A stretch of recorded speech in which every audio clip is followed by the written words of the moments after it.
hari ini kita akan melaksanakan perjalanan ya untuk mengunjungi landasan udara Hussein Sastra Negara. Nah, sebelum itu Ibu ingin ingatkan kembali tata tertib yang sudah kemarin disampaikan di sekolah.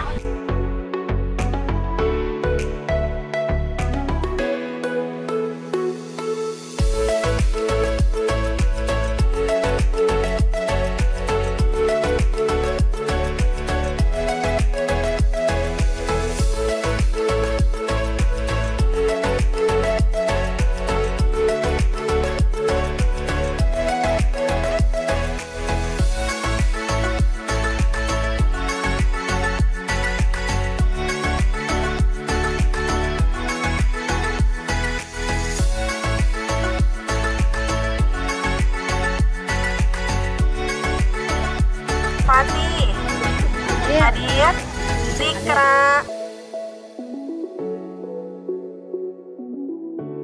Doa naik kendaraan.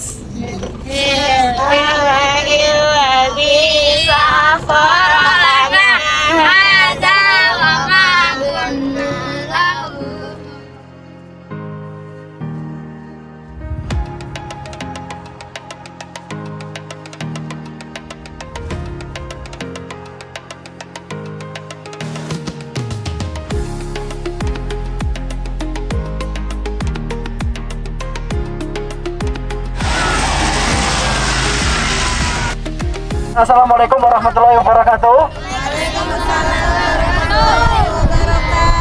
Alhamdulillahirabbil alamin, puji syukur senantiasa kita panjatkan kehadirat Allah Subhanahu wa taala. Terima kasih kami ucapkan selamat datang di Lanut Hussein Sastra Negara kepada rombongan Qurani Kids School dari Cianjur dalam rangka kegiatan wisata edukasi kedirgantaraan. Ini di Spodirga, bagian dari Lanut Hussein Sastra Negara. Kegiatan kita, karena kita sudah siang, setelah ini kita akan naik kendaraan truk dan bus. Setelah ini kegiatan kita akan melaksanakan edukasi di pesawat, berfoto, masuk ke dalam pesawat. Setelah itu kita akan melanjutkan kegiatan edukasi di pengenalan tentang pengatur lalu lintas udara dan juga pengamatan cuaca di meteorologi. Anak-anak sudah siap?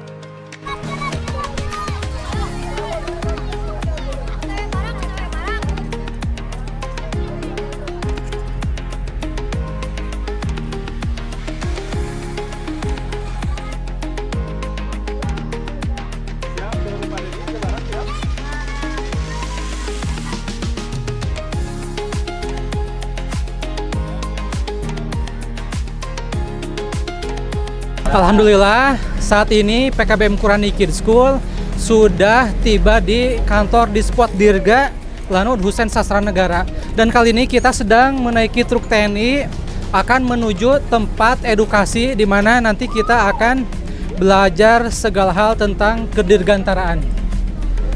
Ikuti kami terus, saksikan kami di lokasi selanjutnya. Hidup ini adalah perjalanan, tiada masa untuk membutakan. Setiap tetes pelukan darah akan sirna di telan masa. Tulis buka di jalan Allah akan jadi saksi pengorbanan.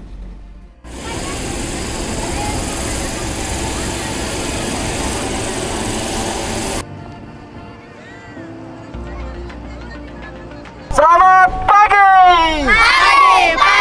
Pagi, Qurani Kids School luar biasa. Ya, teman-teman, tadi yang untuk berfoto pertama kali itu ada helikopter. Helikopter itu adalah helikopter Twin Peaks. Itu sudah US, sudah tidak bisa terbang, hanya digunakan sebagai fasilitas untuk edukasi wisata Dirgantara. Ke sana lagi pesawat yang warna ungu, abu, putih, sama sana itu sama. Itu pesawat Albatros. Itu pesawat US juga tidak layak terbang, sudah pensiunkan. Pesawat itu dulunya masih aktifnya bisa mendarat di air. Tuh, lihat, seperti perahu itu. Oh, kayak burung albatros ya. Albatros. Terus ini pesawat kebanggaan kita yang tadi untuk background foto. Sama ini juga sama. Ini adalah kebanggaan TNI Angkatan Udara. Pesawat ini biasanya oleh para peterjun kita namakan si manis julukannya. Pesawat C-130 yaitu Hercules Ya. C-130 Hercules. Pesawat ini pabrikannya di Lockheed Martin di US Amerika Serikat. Teman-teman siapa yang pernah ke Amerika Serikat? Angkat tangannya. Ya, pesawat ini bukan pesawat tempur. Ingat, pesawat Hercules ini bukan pesawat tempur, tapi pesawat angkut. Contohnya kemarin, yang mengirim bantuan sekitar ada 10-20 ton kemarin ke saudara kita di Pales adalah pesawat Hercules. Tepuk tangan. Pesawat ini menggunakan mesin propeller turboprop ya. 1, 2, 3, 4 ya. Mesinnya baling, jangan ditambahi bambu. Ya? Ya? Ya? Turboprop. Itu apa yang di depan warna hitam itu? Itu nose, hidung pesawat. Hidung pesawat itu adalah radar, supaya pesawatnya tidak tersesat. Ya, supaya tawet tajuan. Oke? Ada bahan bakarnya. Siapa yang tahu bahan bakar pesawat? Bukan Pertamax, bukan solar, bukan bensin, tapi Aptur ya. Oke? Teman-teman, ada istilahnya. Ketika pesawat itu mau terbang, tangannya coba diangkat, tangan kanan. Kita mau belajar terbang. Dari bawah kita putar, dari bawah naik. Kita mutar. Ya, dari bawah ya. Bareng-bareng, 1, 2, 3. 1, 2, 3. Ya, ini tadi pesawatnya dari bawah. Ayo tangannya ikutin. Ikutin lagi di bawah. Ya. Berarti ini pesawatnya terbang. Itu istilahnya adalah take off. Landing berarti tuh. Kalau take off tadi berarti naik atau terbang. Landasan pacu itu namanya tahu? Runway. Runway adalah landasan pacu pesawat terbang. Ya, ketika sudah landasan pacu kayak tadi pesawatnya parkir tadi, itu namanya taxiway. Ya, ya, untuk persiapan menjemput penumpang atau parkirnya pesawat. Sekarang biar nggak penasaran, kita masuk ke dalam pesawat. Laki-laki perempuan berjajar sini aja. Kiri kanan perempuan, laki-laki perempuan. Inilah suasana pesawat militer, pesawat Hercules. Kok nggak ada kursinya, Pak? Kursinya ada, sayang. Kursinya itu seperti angkot. Di sini ada kursi memanjang. 1 menghadap ke sana. Di sini ada 2 menghadap ke dalam, keluar. Jadi berhadapan-hadapan seperti angkot. Ada 4 kursi memanjang. Itu ram door atau pintu belakang. Ram door ya. Yang untuk pakai terjun adalah pintu samping itu, sayang. Itu di samping itu ada yang ditutup tadi itu. Apabila mesin turboprop tadi salah satu mati ataupun padam, masih ada 3 cadangannya yang masih hidup. Oke, teman-teman, ada pertanyaan? Ada yang nanya tuh, Apa, sayang? Pesawat ini bisa memuat berapa penumpang? Pesawat ini bisa memuat berapa penumpang? Dalam keadaan kosong seperti ini bisa sampai 120 orang. Kalau dengan kursi itu maksimal 90-an. Ada 2 jenisnya juga, ada yang long body dan short body. Yang long body itu sampai 120, kalau yang long sampai 100. Membawa beban, amunisi, sembako, peralatan segala macam, paling itu maksimal di 70 sampai 80 prajurit yang masuk ke sini. Kalian bisa merasakan foto di dalam tempat Pak Pilot. Silakan kenang-kenangan ini dimanfaatkan dengan sebaiknya.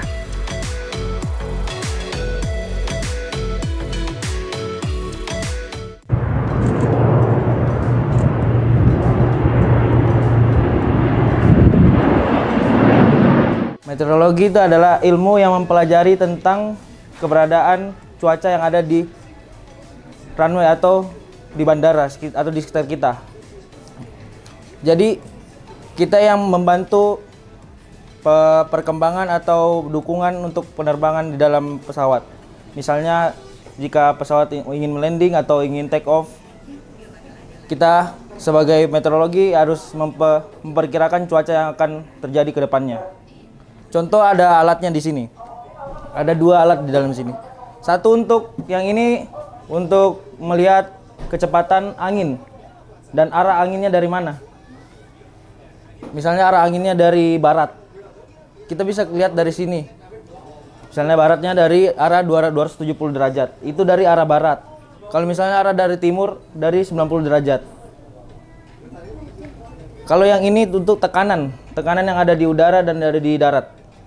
Jadi kita bisa tahu untuk memperkirakan cuaca dari sini.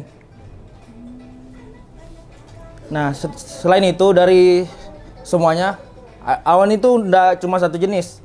Ada bermacam-macam jenis. Ada namanya cumulus, cumulonimbus, stratus cumulus. Nah, yang ada contohnya di sana tuh. Itu yang ada hitam, awan hitam, garis-garis kayak hujan, itu cumulonimbus. Itu pasti hujan. Di utara udah terjadi hujan. Kalau ini kalau ada petir nih nanti ada memancar warna kuning di sini. Oh, kalau ada petir. Iya. Kalau udah ada di tengah berarti udah ada di atas kita. Petirnya? Iya. Di atas pesawat berarti. Tidak di atas kita, di atas bandara ini. Kalau masih di arahnya berarti masih jauh dari sekitar kita. Awan seperti apa Pak yang masih boleh pesawat itu terbang dan yang nggak boleh? Kalau yang seperti ini nih, yang sudah gelap-gelap ini, pesawat masih bisa terbang nggak? Nah, awan yang tidak bisa diseberangi oleh pesawat itu awan yang seperti gunung tuh, yang udah berbukit-bukit. Itu udah tekanannya udah berbeda dari angin biasa. Soalnya ada angin negatif dan angin positif, jadi ketemunya kan sama-sama bertabrakan. Jadi kalau pesawat masuk ke dalam, bukan. Nanti ada turbulensi namanya. Berarti awan yang seperti gunung-gunung gitu berlapis itu sebutnya awan apa Pak? Cumulonimbus. Berarti pesawat juga bisa di atas itu kena air hujan nggak Pak? Tergantung dari pesawatnya Bu. Ada yang bisa ketinggian. masih di atas ya. Bisa jadi pesawat itu di bawah awan yang sedang hujan, bisa jadi juga pesawat itu di atas awan yang lagi hujan. Nah, misal kalau emang ada awannya lagi ada cumulonimbusnya itu, pesawat pun bisa naik ke atas. Jadi pesawat itu bisa di atas awan, bisa di bawah awan, atau bisa di dalam awan. Tapi rata-rata pesawat itu pasti menghindari awan, atau apalagi ada awan cumulonimbus atau awan CB. Karena awan CB itu memang awan yang harus dihindari dari pilot. Karena itu membahayakan. Ada icing, kayak ada turbulence, terus ada gejolak angin, petir. Jadi memang harus dihindari nih, rawan. Jadi kalau misalnya ada awan yang lagi hujan, pesawat itu lebih ke atas, bukan belok ya kayak mobil, bukan? Siap, condong ke atas. Kita takutnya penumpangnya karena saya pernah ngerasain itu gak enak banget. Oh, tapi memang pernah ada pesawatnya kayak gitu, misalnya ini awan terus beloknya ke sini gitu, bukan? Ada. Itu tergantung pilotnya lagi. Malah saya pernah dulu nabrak awan Bu. Saking awan kan, awan itu apa kira-kira? Kumpulan uap kan, kumpulan titik-titik air kan. Nah, yang bentuk air Bu. Itu sebenarnya awan itu berat itu Bu. Berat jadi ada masanya di sini. Kira-kira awan itu bisa 1 ton lebih lah Bu. Jadi kalau Ibu udah pernah naik pesawat belum, hati-hati atau Ibu atau Bapak? Nah, kalau masuk awan gimana rasanya? Getar kan? Ya, getar. Nah, kayak gitu. Getar. Tapi waktu naik pesawat lagi nggak ada kayak gitu. Nah, nggak ada aman, tapi kalau ada itu pasti getar. Karena itu air Bu sebenarnya. Awan itu bisa putih bisa hitam Bu, tergantung. Jadi yang putih itu belum tentu juga itu nggak berbahaya. Jadi awan CB itu bisa hitam, bisa putih. Jadi tergantung kayak gini Bu, kalau di perkotaan kenapa kok awannya rata-rata hitam? Banyak polusi ya, cocok siapa itu lain. Banyak polusi, banyak ion-ion yang jadi seperti itulah. Tapi kalau di gunung rata-rata kenapa putih? Karena udaranya rata-rata biasanya bersih, biasanya gitu. Jadi awan itu bisa dihitung masanya, beratnya berapa, masanya berapa, terus kejadian seandainya diperkirakan hujan itu ada, alatnya ada. Jadi ada hitung-hitungannya sebenarnya Bu. Jadi bukan kayak dukun ya, bukan Bu. Jadi memang ada ini, ada alat perakiraan sama hitungannya ada. Seperti itu. Terus Pak, ini kan terkoneksi dengan ATC yang pesawat di atas. Itu pakai internet atau pakai apa Pak? Kalau namanya link Bu, bukan, iya internet sih, internet. Jadi jaringan kayak mereka juga ada radar juga Bu. Tapi kalau alatnya itu mereka kayak gini nggak punya sendiri. Tapi kita tetap laporan mereka kalau ketinggian pesawat itu beda Bu. Jadi kayak keadaan cuaca, seandainya angin, setiap perlapisan itu beda kecepatan, beda arah angin juga. Jadi nggak sembarang. Jadi kita ini Bu, ini permukaan sekarang di 130 derajat lah Bu, kecepatan 5 knot. Itu di atasnya lagi bisa lebih panas, lebih kencang. Masalah panas atau ini berarti di atas awan lagi, naik lagi, seperti itu. Oh, lebih kencang ini tuh 120 itu kekencangan Arah anginnya. Berarti dari tenggara. Kalau misalkan gitu ya, pesawat lagi di atas gitu, pas itu tuh belum gak bisa dapat sinyal gitu, kabut besar, terus gimana pesawatnya harus? Pertama dia nunggu dulu, komunikasi paling setengah jam atau 1 jam, nunggu dulu. Nunggunya berarti komunikasi bisa diperbaikin atau tidak. Kedua, memang kalau nggak bisa, dia berarti cari alternatif bandara lain. Itu. Seandainya bandara terdekat apa? Kalau di sini bandara terdekat itu Halim, Kertajati yang paling dekat. Kertajati, Halim, sama mana? Ayo. Soekarno? Soekarno-Hatta. Itu. Apalagi? Berarti kalau nggak ada komunikasi dari situ lo udah langsung landas gitu, harus landas? Bukan Pak, jadi nunggu dulu. Oh, nunggu dulu. Jadi nunggu info dari PLLU dulu. Kalau komunikasi itu putus, memang benar-benar putus, dia menunggu maksudnya diperbaikin dulu, bisa atau enggak, sekitar 1 jam lah Pak maksimal. Kalau nggak bisa, dia cari alternatif bandara lain.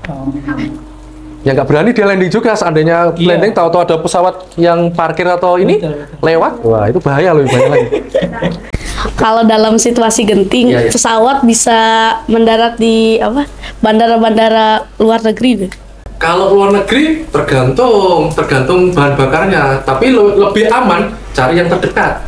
Alternatif ya kayak tadi, seandainya Bandung dekatnya mana? Kertajati atau Halim atau Cengkareng atau mana seandainya rutenya dari timur, berarti yang dekat sana mana? Semarang, tapi Semarang jauh sih. Nah itu.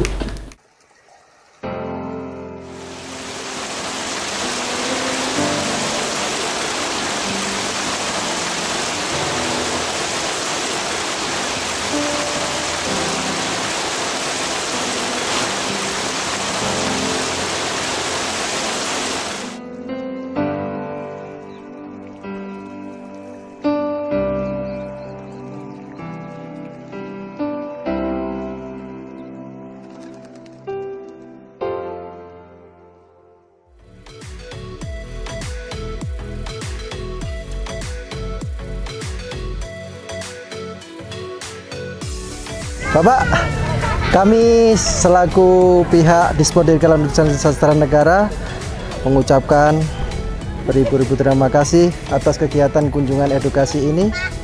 Semoga dalam kegiatan ini ada ilmu yang didapat oleh anak-anak.